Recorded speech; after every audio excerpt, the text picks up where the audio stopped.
What if death wasn't the end, just a technical problem waiting to be solved? That's the radical idea behind cryonics, freezing human bodies at ultra-low temperatures in hopes that future science might one day revive them. It sounds like science fiction, but hundreds of people have already been cryopreserved. How does it work? Is it even possible? And would you ever consider doing it? Let's explore the fascinating, controversial world of cryonics. Chapter 1. The origins of cryonics. The concept of preserving bodies to cheat death dates back centuries from ancient Egyptians, mummifying pharaohs to 18th century experiments with freezing fish. But modern cryonics began in 1962 when Michigan professor Robert Ettinger published The Prospect of Immortality, arguing that freezing people could be a bridge to future medical breakthroughs. The first cryopreservation happened in 1967. James Bedford, a psychology professor, was frozen shortly after dying of cancer. His body remains preserved today, over 50 years later, at the Al-Khor Life Extension Foundation in Arizona. Chapter 2. How cryopreservation works. Cryonics isn't just sticking a body in a freezer. The process starts immediately after legal death is declared. Here's what happens. Stabilization. The body is cooled in an ice bath while a machine keeps blood circulating with oxygen. Vitrification. Blood is replaced with cryoprotectant chemicals to prevent ice crystals. Deep freeze. The body is slowly cooled to -196 degrees Celsius using liquid nitrogen, entering a glass-like state called vitrification.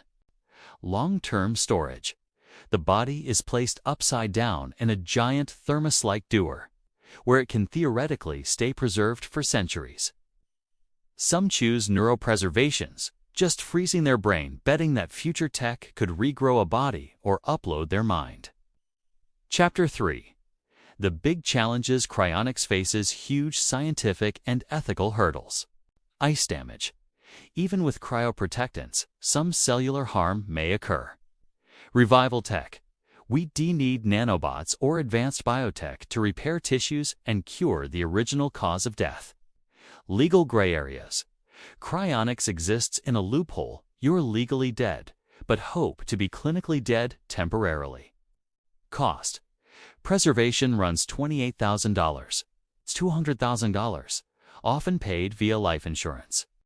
Critics call it a long-shot gamble, but supporters argue medicine already revives people from conditions that were once fatal.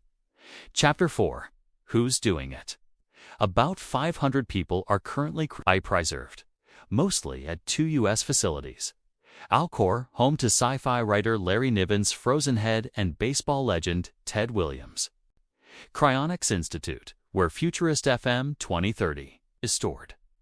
Thousands more, including Silicon Valley tech leaders, have signed up for future preservation. Chapter 5. The sci-fi future, if revival ever works. Thawed patients might face a very different world. Possible scenarios. Biological repair. Nanobots fix cells and stem cells regrow tissues.